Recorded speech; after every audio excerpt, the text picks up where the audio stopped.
ഈ നോക്കുകൂലി എന്നുള്ള സംഭവം ശരിക്കും പറഞ്ഞാൽ ലോകത്തിൽ എവിടെയും ഉണ്ടാവില്ല. നമ്മുടെ പുതിയ തലമുറയ്ക്ക് പുതിയ വ്യവസായവുമായിട്ട് വരാനായിട്ടുള്ള ഒരു ഒരു ധൈര്യം ഉണ്ടാവുന്നില്ല എന്നുള്ള ഒരു ഫാക്റ്റാണ്. ഇൻഡസ്ട്രിയലിസ്റ്റുകളെ എങ്ങനെയാണ് ഈ ട്രേഡ് യൂണിയനിസം ബാധിക്കുന്നത്? പക്ഷേ ഈ പഠിച്ച കുട്ടികളിൽ എത്ര പേർക്ക് എംപ്ലോയബിലിറ്റി ഉണ്ടെന്ന് എനിക്ക് അറിഞ്ഞൂടാ. ഇതിൻ്റെ കാരണം അത് നമ്മുടെ എഡ്യൂക്കേഷൻ്റെ ഒരു ഒരു ഒരു ഒരു പ്രോബ്ലമാണ്.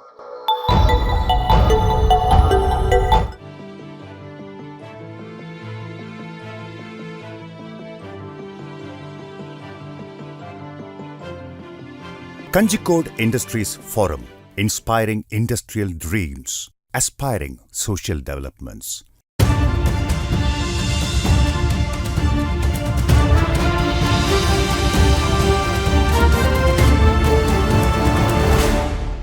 കഞ്ചിക്കോട് ഇൻഡസ്ട്രീസ് ഫോറത്തിൻ്റെ പ്രസിഡൻറ്റും സാർക്ക് ഇൻഡസ്ട്രീസിൻ്റെ മാനേജിംഗ് ഡയറക്ടറുമായ ശ്രീ കെ സജീവാണ് ഇന്ന് നമ്മളോടൊപ്പം ഉള്ളത്. അദ്ദേഹത്തോടാണ് ചില കാര്യങ്ങൾ ഈ ഇൻഡസ്ട്രീസുമായിട്ട് ബന്ധപ്പെട്ട ചില ചോദ്യങ്ങൾ ചോദിക്കാൻ ഉദ്ദേശിക്കുന്നത്.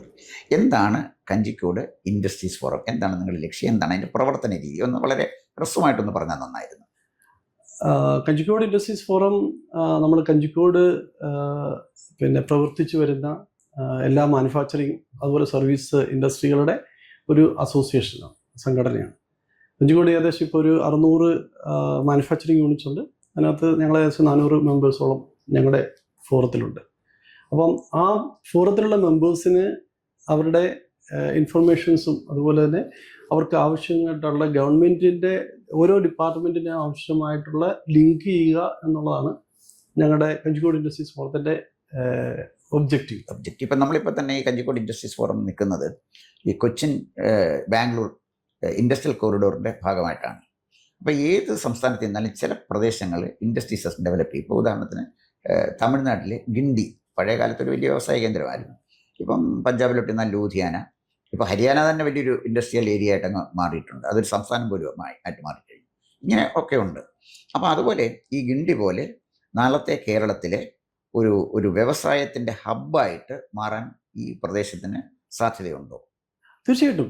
കാരണം നമ്മുടെ കേരളത്തിൻ്റെ മൊത്തം എടുത്ത് നോക്കി കഴിഞ്ഞാൽ നമുക്ക് ലാൻഡിൻ്റെ അവൈലബിലിറ്റി ഏറ്റവും കൂടുതലുള്ള സ്ഥലം പാലക്കാട് ജില്ലയാണ്.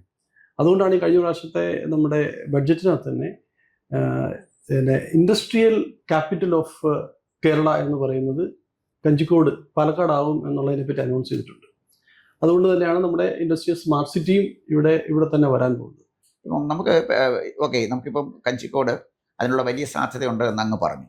ഇപ്പം ലാൻഡ് ലേബറും അതാണ് നമ്മുടെ രണ്ടാമത്തെ പ്രശ്നം. ക്യാപിറ്റൽ നമുക്ക് ബാങ്കിൽ നിന്ന് എടുക്കാം.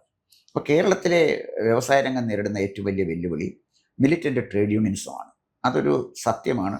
ഇനി ആരെല്ലാം ഇതിനെ എത്രയെല്ലാം മനോഹരമായ പദങ്ങൾ കൊണ്ടും മുദ്രാവാക്യങ്ങൾ കൊണ്ടും പൊതിഞ്ഞാലും കേരളത്തിലെ labour force anti industrial stand സ്വീകരിക്കുന്നവരാണ് എന്നുള്ളതിന് തർക്കമെന്നുള്ളൊരു കാര്യമല്ല, സംശയമില്ല.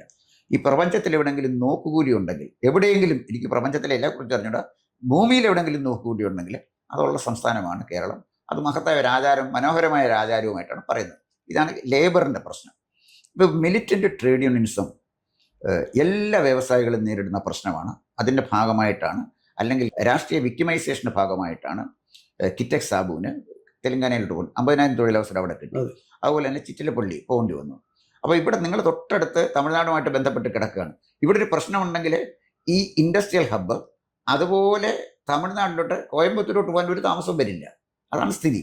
അപ്പോൾ ഈ തൊഴിലാളികളുടെ trade unionism, militant trade unionism, നിങ്ങളുടെ മുതലാളിമാരെന്ന് പറയുമ്പോൾ ചെറുകിട, സ്മോൾ, മൈക്രോ, മീഡിയം ഇൻഡസ്ട്രീസ് ആണല്ലോ ബഹുഭൂരിപക്ഷം ഉള്ളത്. അപ്പോൾ നിങ്ങളുടെ ഇൻഡസ്ട്രിയലിസ്റ്റുകളെ എങ്ങനെയാണ് ഈ ട്രേഡ് യൂണിയനിസം ബാധിക്കുന്നത്? അങ്ങനെ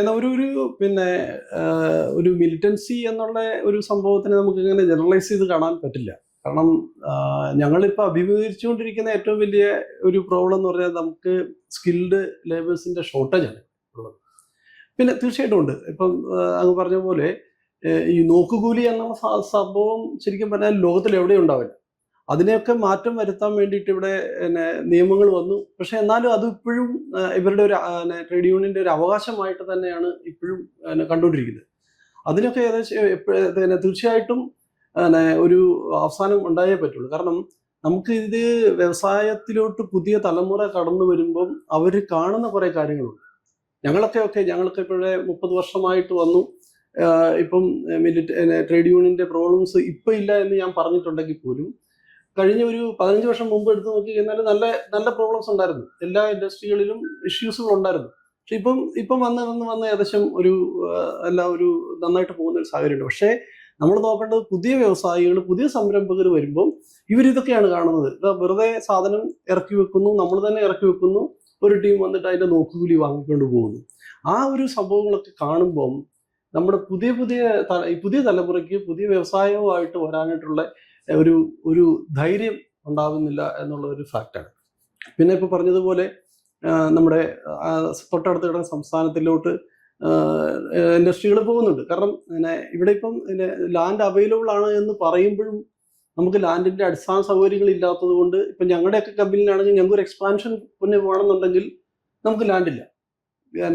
വ്യവസായ വകുപ്പിന്റെ ഓഫീസിൽ നമ്മൾ ഒരു ആപ്ലിക്കേഷൻ പോയി കഴിഞ്ഞാൽ കഴിഞ്ഞ 5 വർഷമായിട്ട് കൊടുക്കാൻ പറ്റാത്ത ആപ്ലിക്കേഷൻ കെട്ടിക്കിടക്കുകയാണ്.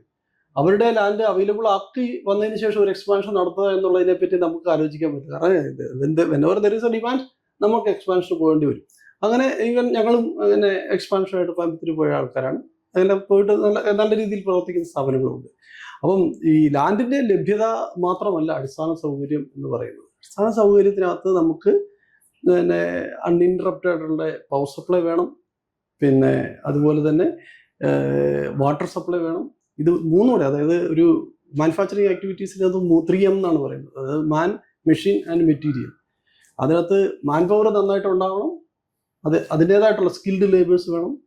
മെറ്റീരിയൽസിൻ്റെ ലഭ്യത. ഈ കഞ്ചിക്കോടിൻ്റെ ഏറ്റവും വലിയ ഗുണം എന്താ വെച്ചാൽ നമ്മൾ ഈ കോയമ്പത്തൂരായിട്ടുള്ള ആ ഒരു പ്രോക്സിമിറ്റി, അവിടുന്ന് ഗേറ്റ് വേ ഓഫ് കേരള കിടക്കുന്ന വളയർ, അതുവഴി ട്രാൻസ്പോർട്ടേഷനൊക്കെ വളരെ ഈസിയാണ്.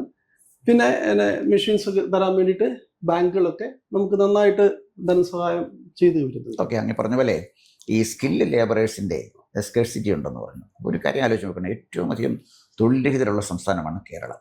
ഈ നമുക്ക് ആളുകൾ പഠിച്ചിട്ടുണ്ട്, പക്ഷേ ഈ പഠിച്ച കുട്ടികളിൽ എത്ര പേർക്ക് എംപ്ലോയബിലിറ്റി ഉണ്ടെന്ന് എനിക്ക് അറിഞ്ഞുകൂടാ. ഇതിൻ്റെ കാരണം അത് നമ്മുടെ എഡ്യൂക്കേഷൻ്റെ ഒരു പ്രോബ്ലമാണ്. നിങ്ങളൊക്കെ ആവശ്യപ്പെടുന്നതനുസരിച്ച് നല്ല സ്കില്ല് ലേബറേഴ്സിനെ തരാൻ IIT-കളുണ്ട്, അതുപോലെ തന്നെ ITI-കളുണ്ട്, പോളിടെക്നിക്കുണ്ട്, എഞ്ചിനീയറിംഗ് കോളേജുണ്ട്. അപ്പോൾ സ്കില്ല് ലേബറേഴ്സിനെ നമുക്ക് തരാനുള്ള വ്യത്യസ്തമായ 4 തരത്തിലുള്ള എഡ്യൂക്കേഷൻ ഇൻസ്റ്റിറ്റ്യൂഷൻസ് നമ്മുടെ സംസ്ഥാനത്തുണ്ട്. പക്ഷേ നിങ്ങളുടെ ഡിമാൻഡ് അനുസരിച്ചാണോ അവിടുത്തെ പ്രൊഡക്ഷൻ വരുന്നത് എന്ന് എനിക്കറിഞ്ഞുകൂടാ. അപ്പോൾ ഇതിൻ്റെ പ്രോബ്ലം എവിടെയാണെന്ന് വെച്ചാൽ, ഇന്ന മേഖലകളിൽ നമുക്ക് സ്കില്ല് ലേബറേഴ്സിനെ വേണമെന്നപ്പം താങ്കൾ തന്നെ ഒരു ഇൻഡസ്ട്രി യൂണിറ്റ് നടത്തുന്ന ആളാണ്. നിങ്ങൾക്ക് വേണ്ട സ്കില്ല് ലേബറേഴ്സിനെ നമുക്ക് ക്യാമ്പസ് റിക്രൂട്ട്മെൻറ്റ് ചെയ്ത് എടുക്കാവുന്ന കാര്യമേ ഉള്ളൂ. അത്തരത്തിൽ എന്തെങ്കിലും ഒരു അറ്റംപ്റ്റ് ഈ പിന്നെ സ്കില്ല് ലേബേഴ്സിൻ്റെ സ്കേഴ്സിറ്റി ഉള്ളപ്പോൾ അത്തരത്തിൽ എന്തെങ്കിലും ഒരു സഹായമോ അത്തരത്തിൽ എന്തെങ്കിലും ഉള്ള ഒരു പ്രോഗ്രാമോ ഈ കഞ്ചിക്കോട് ഇൻഡസ്ട്രീസ് പിന്നെ ഫെഡറേഷനെ നേരിടേണ്ടി വന്നു നിങ്ങൾക്ക് ഒന്നിച്ചിന്നാകുമ്പോൾ അത്രയും കൂടുതൽ സ്കില്ല് ലേബറേഴ്സിനെ നമുക്ക് സംസ്ഥാനത്തു നിന്ന് റിക്രൂട്ട് ചെയ്യാൻ പറ്റും. അത്ര എന്തെങ്കിലും കാര്യത്തെക്കുറിച്ച് ആലോചിച്ചിട്ടുണ്ട്? സാർ ഇപ്പോൾ സൂചിപ്പിച്ച ആ ഒരു കേസ് സ്കിൽ ലേബേഴ്സിന്റെ ഡെവലപ്മെന്റിന് വേണ്ടിയിട്ട് ഞങ്ങൾ ഒട്ടനവധി കാര്യങ്ങൾ ചെയ്യുന്നുണ്ട്. ഫോർ എക്സാമ്പിൾ ഇന്ന് ശരിക്കും പറഞ്ഞാൽ നമ്മുടെ രാജീവ് മിനിസ്റ്ററും അതുപോലെ തന്നെ മുൻ finance minister doctor Thomas Isaac എല്ലാവരും ചേർന്നിട്ട് ഇന്ന് എറണാകുളം കളക്ടറേറ്റിൽ വ്യവസായികൾക്ക് ആവശ്യമായിട്ടുള്ള സ്കിൽഡ് ഫോഴ്സ് ഉണ്ടാക്കാൻ വേണ്ടിയിട്ടുള്ള ഒരു മീറ്റിംഗ് ഇന്ന് നടത്തുന്നുണ്ട് ഉച്ച കഴിഞ്ഞിട്ട്. അത് ഞങ്ങളുടെ കഞ്ചിക്കോട് ഇൻഡസ്ട്രീസ് ഫോറത്തിൽ നിന്ന് പാർട്ടിസിപ്പേറ്റ് ചെയ്യുന്നുണ്ട് എല്ലാ വ്യവസായ അസോസിയേഷനും. അപ്പം ഈ നമ്മൾ മനസ്സിലാക്കേണ്ട ഒരു കാര്യം, ഒരു KTU നമ്മളെ കേരള ടെക്നിക്കൽ യൂണിവേഴ്സിറ്റി അതെടുത്തു കഴിഞ്ഞാൽ അതിനകത്തെ പാസ് ഔട്ടായി വരുന്ന ആൾക്കാരുടെ എംപ്ലോയബിലിറ്റി സ്കില്ലിനെ പറ്റിയാണല്ലോ സാറ് പറഞ്ഞത്. 35% കുട്ടികളെ ഉള്ള അവിടുന്ന് പാസ് ഔട്ടായിട്ട് വരുന്നുണ്ട്. ഏകദേശം 60,000 സീറ്റുകൾ ഉള്ളതിനകത്ത് 12,000 സീറ്റുകളോളം ഒഴിഞ്ഞു കിടക്കുകയാണ്. ഈ പാസ് ഔട്ടായി വരുന്ന കുട്ടികൾ ഫെയിലായി വരുന്ന കുട്ടികളിൽ എവിടെ പോകുന്നു എന്നുള്ളത് നമ്മൾ നോക്കിക്കഴിഞ്ഞാൽ, പണ്ടൊരു സമയത്ത് നമുക്ക് അരിയേഴ്സ് ഉള്ള കുട്ടികളെ ഇഷ്ടംപോലെ കിട്ടുന്നുണ്ടായിരുന്നു. ഇപ്പം നമുക്ക് ഒറ്റ കുട്ടികളെ പോലും ഇവിടെ കിട്ടില്ല. കഞ്ചിക്കോട് കിട്ടില്ല, പാലക്കാട് കിട്ടില്ല. എന്താണെന്ന് വെച്ചാൽ അവർ ഡ്രോപ്പ് ഔട്ടാണ്, അല്ലെങ്കിൽ അരിയേഴ്സ് ഉണ്ടെങ്കിൽ പോലും അവർ എറണാകുളമോ പിന്നെ ബാംഗ്ലൂരോ പോലുള്ള മെട്രോപൊളിറ്റൻ സിറ്റികളിൽ പോയി കഴിഞ്ഞാൽ അവർക്ക് ഇവിടെ കിട്ടുന്നേക്കാളും ഇവർ എഞ്ചിനീയറിംഗ് പാസ്സായി കഴിഞ്ഞതിനേക്കാളും വലിയ സാലറി കിട്ടി ഡെയിലി വരുമാനം ഉണ്ടാക്കാൻ പറ്റുന്ന സാഹചര്യം ഇന്ന് അവിടെയുണ്ട്. അപ്പം ഞങ്ങളെ സംബന്ധിച്ചോളം ഇവിടെ എന്തെല്ലാം കാര്യങ്ങൾ ചെയ്തു കൂട്ടിയാലും ഇവിടെ ഒരു ശരിക്കും ഒരു നല്ലൊരു മെട്രോപൊളിറ്റൻ സിറ്റിയുടെ ഫെസിലിറ്റികൾ അവൈലബിൾ ആണെങ്കിൽ മാത്രമേ ഉള്ളൂ കുട്ടികൾ ഇവിടെ നിൽക്കുകയുള്ളൂ. അല്ലാതെ കുട്ടികൾ നമുക്ക് കിട്ടുന്നില്ല. ഇപ്പോൾ പോളിടെക്നിക്കിൽ ഞങ്ങളിവിടെ ഒത്തിരി ക്യാമ്പസ് ഇൻ്റർവ്യൂവിന് ഞങ്ങൾ ഇവിടുന്ന് പോകാറുണ്ട്. ഞങ്ങളുടെ കഞ്ചിക്കോട് ഞങ്ങൾ ഒത്തിരി ഇൻസ്റ്റിറ്റ്യൂട്ടുകളായിട്ട് MOU സൈൻ ചെയ്തിട്ടുണ്ട്. പക്ഷെ അവിടെ പോകുമ്പോൾ നമ്മൾ കാണുന്നതെന്ന് വെച്ചാൽ ഇപ്പോൾ കേരള സ്റ്റേറ്റ് ഇലക്ട്രിസിറ്റി ബോർഡിൻ്റെ ഒരു കൗണ്ടർ ഉണ്ടാവും, അല്ലെങ്കിൽ കൊച്ചിൻ ഷിപ്പ്യാർഡിൻ്റെ ഒരു കൗണ്ടർ ഉണ്ടാവും. കുട്ടികളെല്ലാം അങ്ങോട്ട് പോകുന്നു എന്നുള്ളതല്ലാതെ ഒരു നാളെ വ്യവസായം നടത്തേണ്ട കുട്ടികളാണ്. അവരൊന്നും നമ്മളെ ഈ പ്രൈവറ്റ് ഓണ്ടർപ്രണേഴ്സിൻ്റെ അടുക്കൽ ജോലി ചെയ്യാൻ തയ്യാറായി വരുന്നില്ല. പക്ഷെ നമ്മളിവിടെ നല്ല സാലറി നല്ല ഡീസൻ്റ് ആയിട്ടുള്ള സാലറി ഒക്കെ കൊടുത്തിട്ട് തന്നെയാണ് നമ്മളിവിടെ കുട്ടികളെ നമ്മൾ എടുക്കുന്നത്. പക്ഷേ നല്ല ഷോർട്ടേജ് ഉണ്ട്. ആ ഷോർട്ടേജ് നമുക്ക് പരിഹാരം എന്ന് വെച്ചാൽ ഈ പാസ് ഔട്ട് ആവുന്നതിന് മുമ്പ് തന്നെ ഇവർക്ക് ആവശ്യത്തിലുള്ള എക്സ്പോഷർ കൊടുക്കാൻ വേണ്ടിയിട്ട് നമ്മൾ ഇൻഡസ്ട്രികളിൽ അവരുടെ ഇന്റേൺഷിപ്പുകൾ ഇപ്പം സർക്കാർ പുതിയൊരു ഇത് കൊണ്ടുവന്നിട്ടുണ്ട്.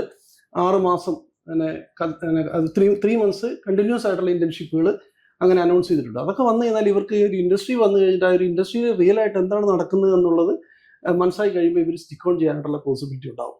അതാണ് എനിക്ക് ഈ ഒരു കാര്യത്തെപ്പറ്റി ഞങ്ങളുടെ ഒരു വ്യൂ. അല്ല, തീർച്ചയായിട്ടും നല്ലൊരു കാര്യമാണ്. കാരണം നമുക്ക് ഇൻഡസ്ട്രിയൽ നീഡ് അനുസരിച്ച് വേണം നമ്മുടെ എഡ്യൂക്കേഷനിൽ ചെറിയൊരു മാറ്റങ്ങൾ വരുത്തേണ്ടത്. അപ്പോൾ ഇന്റേൺഷിപ്പ് അതിന് നല്ലൊരു കാര്യമാണ്. അപ്പോൾ അപ്പറൻറ്റിസ് ട്രെയിനിങ്ങോ ഒക്കെ ആയിട്ട് നമ്മുടെ കുട്ടികൾ വരാനും അങ്ങനെ വരുമ്പോഴേ നമ്മുടെ ഈ ലേബർ ഷോർട്ടേജ് നമ്മുടെ ഇൻഡസ്ട്രീസ് മേഖലയിൽ മാറും മാത്രമല്ല നമ്മുടെ പഠിച്ചിറങ്ങുന്ന കുട്ടികൾക്ക് പരമാവധി തൊഴിൽ കൊടുക്കാനും നമുക്ക് കഴിയും. അതൊരു വലിയ മാറ്റം ഉണ്ടാക്കും. ഞാൻ എഗ്രി ചെയ്യുന്നു. മറ്റൊരു പ്രധാനപ്പെട്ട ഒരു പ്രശ്നം നമ്മുടെ ഈ അൺഇൻറ്ററപ്റ്റഡ് പവർ സപ്ലൈ യഥാർത്ഥത്തിൽ നിങ്ങളുടെ ഗവൺമെൻറ് കാണിക്കുന്ന സൗജന്യമല്ല, നിങ്ങളുടെ റൈറ്റാണ്. ഒരു വ്യവസായിയുടെ ബർത്ത് റൈറ്റ് പോലെ ഒന്നാണ്, ഒരു റൈറ്റാണ്. നിർഭാഗ്യവശാലേ കേരളത്തിലെ അൺഇൻറ്ററപ്റ്റഡ് പവർ സപ്ലൈ ഇന്നും ഒരു സ്വപ്നമാണ്. ഒരു ചെറിയ ഉദാഹരണം പറയാം. സോളാർ എനർജി, സൂര്യഘർ എന്ന് പറഞ്ഞാൽ കേന്ദ്ര ഗവൺമെൻറ് ഉണ്ടെന്നാൽ ഒന്നാന്തരം പരിപാടിയാണ്. ഞാനും എൻ്റെ വീട്ടിൽ സോളാർ ഇത് വെച്ചിട്ടുണ്ട്. ഇപ്പം ഈ ഇലക്ട്രിസിറ്റി ബോർഡിൻ്റെ റെഗുലേറ്ററി അതോറിറ്റിയോ അങ്ങനെ മഹത്തായ ഒരു സ്ഥാപനമുണ്ട്. അവരെന്തിനായിരിക്കുന്ന ഇലക്ട്രിസിറ്റിയെ കൊല്ലാനിരിക്കുകയെന്നോ കറണ്ട് വരുന്ന തടയാനിരിക്കുകയെന്നോ കുറേ മഹാത്മാക്കൾ അവിടെ ഇരിപ്പുണ്ട്. അവരുടെ കണ്ടുപിടുത്തം എന്നെ അത്ഭുതപ്പെടുന്ന കാര്യമാണ്. സോളാർ എനർജിയെ പ്രൊമോട്ട് ചെയ്യുന്നതിന് പകരം എങ്ങനെയൊക്കെ ഡിസ്കറേജ് ചെയ്യാമോ അങ്ങനെയൊക്കെ ഡിസ്കറേജ് ചെയ്യുന്ന കുറേ ആളുകളെല്ലാം കൂടി ഇരുന്നിട്ട് മഹാന്മാരായിട്ട് അവിടെ ഇരിക്കുകയാണ്. അപ്പോൾ ഇലക്ട്രിസിറ്റിയെ സംബന്ധിച്ചിടത്തോളം ഇലക്ട്രിസിറ്റി മിനിസ്റ്റർ വ്യക്തിപരമായി പറഞ്ഞാൽ നമ്മുടെ മിനിസ്റ്റേഴ്സിലെ പോർ പെർഫോമൻസ് ഉള്ള ഒരാളായിട്ടാണ് എനിക്ക് തോന്നിയിട്ടില്ല. ഞാൻ ആസ് എൻ ഒബ്സർവർ, അങ്ങയുടെ അഭിപ്രായമല്ല ഞാൻ ചോദിച്ചത്, എൻ്റെ ഒബ്സർവേഷൻ ഞാൻ പറഞ്ഞു മാത്രം. അപ്പോൾ സോളാർ എനർജിയെ പ്രൊമോട്ട് ചെയ്യാതെ ഇൻഡസ്ട്രിയലിസ്റ്റുകൾക്ക് അൺഇൻറ്ററപ്റ്റഡ് പവർ സപ്ലൈ കൊടുക്കാതെ ഒരു ഇലക്ട്രിസിറ്റി മിനിസ്റ്റർ കേരളത്തിലുണ്ടെന്ന് പറഞ്ഞിട്ട് എന്ത് കാര്യം ഇരിക്കുന്നത് അതിനകത്ത്? അപ്പോൾ നിങ്ങളുടെ ബർത്ത് റൈറ്റ് ആണ്. അപ്പോൾ ആ ഒരു അവകാശം അൺഇൻറ്ററപ്റ്റഡ് പവർ സപ്ലൈ ഒരു പ്രശ്നമായിട്ട് കഞ്ചിക്കോട് ഇൻഡസ്ട്രിയൽ ഏരിയയിൽ നിങ്ങൾക്ക് നേരിടേണ്ടി വരുന്നുണ്ടോ? അതാണ് എൻ്റെ ചോദ്യം. തീർച്ചയായിട്ടും ഇൻഡസ്ട്രിയൽ ഏരിയയിൽ സാറ് പറഞ്ഞതുപോലെ ഒരു അൺഇൻറ്ററപ്റ്റഡ് പവർ സപ്ലൈ എന്നുള്ളത് ഞങ്ങളുടെ റൈറ്റാണ്. പക്ഷേ അങ്ങനെയുള്ള അവകാശങ്ങളൊന്നും ഞങ്ങൾക്കില്ല. ഞങ്ങളതെല്ലാം സോ മെനി ഇയേഴ്സായിട്ട് ഞങ്ങളിതെല്ലാം സഹിച്ച് ഇരിക്കുകയാണ്. അപ്പം അവിടുത്തെ ഒരു സാഹചര്യം എന്ന് വെച്ചാൽ ഒരു 40 വർഷം മുമ്പുള്ള ഒരു സബ്സ്റ്റേഷൻ, ഒരു 220 kV സബ്സ്റ്റേഷനാണ് അവിടെ ഉള്ളത്. അവിടെ ഫീഡറുകൾ അവിടെ ആകപ്പാടെ ലിമിറ്റഡ് ഫീഡറുകളാണുള്ളത്. 12 ലീഡർ ഉണ്ട് ഇപ്പോൾ, ഫീഡേഴ്സ് ഉണ്ട്. ഇപ്പോൾ അത് അപ്ഗ്രേഡ് ചെയ്തിട്ടുണ്ട്. പക്ഷേ ഒരു പോസ്റ്റിൽ തന്നെ 3-4 ഫീഡറുകൾ പോകുന്ന ഒരു സാഹചര്യമാണ് ഒരു 3-4 വർഷം മുമ്പ് വരെ ഉണ്ടായിരുന്നത്. അപ്പം ഒരു ഫീഡറിൽ ഒരു ഡിഫക്റ്റോ അല്ലെങ്കിൽ ഫോൾട്ടോ വന്നാൽ ആ 4 ഫീഡറുകൾ ഓഫ് ചെയ്യുകയും ആ 4 ഫീഡറിലുള്ള എല്ലാ വ്യവസായികൾക്കും ഇലക്ട്രിസിറ്റി കിട്ടാത്ത ഒരു അവസ്ഥയാണുള്ളത്. നമ്മളെല്ലാ കമ്പനികളിലും ജനറേറ്റർ ഉണ്ട്. കാരണം ജനറേറ്റർ ഇല്ലാതെ പറ്റില്ല. അത് ഞങ്ങളുടെ ക്യാപിറ്റൽ ഇൻവെസ്റ്റ്മെന്റ് വളരെ വരുന്നുണ്ട്. ആ സമയത്ത് നമ്മൾ ജനറേറ്ററിൽ നിന്ന് ജനറേറ്റ് ചെയ്യുന്ന ഇലക്ട്രിസിറ്റി വളരെ കോസ്റ്റ്ലി ഇലക്ട്രിസിറ്റിയാണ്. പക്ഷെ അതൊന്നും പറയേണ്ട കാര്യമില്ല. പക്ഷെ അങ്ങനെയാണെങ്കിൽ പോലും ഞങ്ങളുടെയൊക്കെ ഈ കണ്ടിന്യൂസ് പ്രോസസ് ഉള്ള ഒരു ഇൻഡസ്ട്രിയിൽ ഒരു fraction of A second power പോയി കഴിഞ്ഞാൽ ഞങ്ങൾ ഹ്യൂജ് വേസ്റ്റാണ് വരുന്നത്. കാരണം ഞങ്ങളൊക്കെ ഇപ്പോൾ ഫോർ എക്സാമ്പിൾ ഇപ്പോൾ കേബിൾ ഇൻഡസ്ട്രിയിൽ നമ്മൾ എക്സ്ട്രൂഡ് ചെയ്തുകൊണ്ടിരിക്കുന്ന സമയത്ത് അതൊരു കണ്ടിന്യൂസ് പ്രോസസ്സാണ്. 1 മിനിറ്റ് നേരം അത് ഇലക്ട്രിസിറ്റി KCBയുടെ സപ്ലൈ പോയി ജനറേറ്ററോട് സ്വിച്ച് ഓവർ ചെയ്യുന്ന ആ സമയത്തിനുള്ളിൽ ഞങ്ങളുടെ കേബിൾ അവിടെ ഒരു വലിയ ലംബ് ഫോം ചെയ്യും, ഞങ്ങൾ കട്ട് ചെയ്ത് മാറ്റേണ്ടി വരും.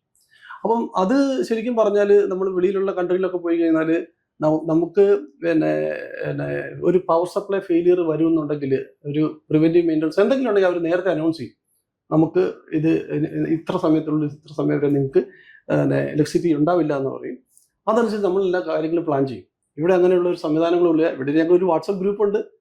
എന്തെങ്കിലും ഷട്ട് ഡൗൺ വന്നാൽ, ബ്രേക്ക് ഡൗൺ വന്നാൽ ആ ഗ്രൂപ്പിനകത്ത് എല്ലാവരും കൂടി ഇടും ബ്രേക്ക് ഡൗൺ വന്നിട്ടുണ്ട്. അവർ KSEBയുടെ ഉദ്യോഗസ്ഥന്മാർ അതിനകത്തുണ്ട്. അവർ പറയും ഇത്ര സമയത്തിനുള്ളിൽ റീസ്റ്റോർ ചെയ്യും. പക്ഷേ റീസ്റ്റോർ ചെയ്യുന്നത് അല്ല നമുക്ക് ആവശ്യം. നമുക്ക് കണ്ടിന്യൂസ് ആയിട്ടുള്ള സപ്ലൈ വേണം. അത് ഞങ്ങൾ കഴിഞ്ഞ ദിവസം ഞങ്ങളുടെ ഈ റെഗുലേറ്ററി കമ്മീഷൻ്റെ കാര്യം സാർ പറഞ്ഞു. അത് പിന്നെ ഒരു സെപ്പറേറ്റ് ആയിട്ടുള്ള ഒരു ഇഷ്യൂ ആണ്. അതിനകത്തേക്ക് നമ്മൾ കടക്കാൻ ഉദ്ദേശിക്കുന്നില്ല. അപ്പോൾ ഞങ്ങൾ ഈ മീറ്റിങ്ങിനകത്ത് പോയ സമയത്ത് നമുക്ക് സ്വന്തമായിട്ട് ഡിസ്കോം, അതായത് പ്രൈവറ്റ് മേഖലയിലും ഇനി ഡിസ്കോംസ് വരാം, ഡിസ്ട്രിബ്യൂഷൻ കമ്പനി വരാം എന്നുള്ള ഒരു നിയമം വന്നിട്ടുണ്ട്. കേരളത്തിൽ ഇപ്പം 4 ഡിസ്കോംസ് ആണ്. അതും KSEB ഉണ്ട്. പിന്നെ ട്രിച്ചൂർ കോർപ്പറേഷൻ അവരുടെ സ്വന്തം ഡിസ്ട്രിബ്യൂഷൻ കമ്പനിയാണ്. പിന്നെ കിൻഫ്രയുടെ ഇൻഡസ്ട്രിയൽ ഏരിയയിൽ കിനസ്കോ എന്ന് പറഞ്ഞൊരു കമ്പനിയുണ്ട്. പിന്നെ കണ്ണൻദേവൻ ഹിൽസ്, അങ്ങനെ ഒരു 3 കമ്പനികൾ വേറെയുണ്ട്. അതുപോലെ തന്നെ കഞ്ചിക്കോട് ഇൻഡസ്ട്രീസ് ഫോറം ഒരു PPP മോഡലിൽ ഒരു ഡിസ്കോം ചെയ്യാൻ പറ്റുമോ എന്നുള്ളതിനെ പറ്റി ഒരു സാധ്യതാ പഠനങ്ങളൊക്കെ ഞങ്ങൾ ഇപ്പോൾ നടത്തിക്കൊണ്ടിരിക്കുകയാണ്. കൂടുതൽ വാർത്തകളും വിശേഷങ്ങളും നേരിട്ട് ലഭിക്കാൻ ജനങ്ങളിൽ നിന്ന് ജനങ്ങളിലേക്ക് ജനഭൂമി ന്യൂസ് സബ്സ്ക്രൈബ് ചെയ്യൂ. ബെൽ ബട്ടൺ അമർത്താനും മറക്കരുത്.